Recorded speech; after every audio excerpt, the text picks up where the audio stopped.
শোনো শোনো, অনেকে বলে না বাঁশ খেয়েছি, সিরিয়াসলি আজ কিন্তু আমি সত্যি সত্যি মেলায় গিয়ে বাঁশ খেয়েছি, একটু পরেই জানতে পারবে। যাই হোক, আজ আমি চলেছিলাম কেটিপিপি মেলাতে।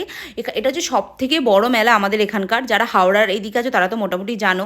তো এসে ফার্স্টেই যেটা দেখেছিলাম, একটা এত বড় ক্লিপ, কার মাথায় এত চুল আছে জানি না। তারপর মেলাতে গিয়ে নাসরিন দিদির সাথে দেখা হয়ে গেল, একটু মজা করলাম, ফটো তুললাম। তারপর আমরা ঘুরে ঘুরে সব দেখছিলাম, মেলা থেকে প্রচুর খাওয়া খেয়েছি। এই দেখো, বাঁশের বিরিয়ানি, মানে সিরিয়াসলি আমি দেখতাম যে বাঁশের মধ্যে বিরিয়ানি থাকে, আমি ফার্স্ট টাইম দেখলাম।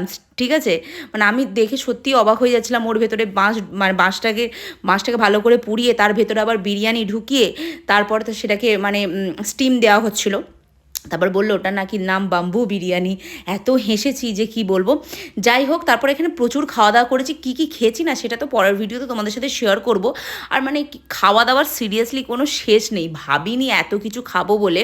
প্রচুর মজা করেছি, সবথেকে পছন্দের ছিল এই পিঠেটা। তোমার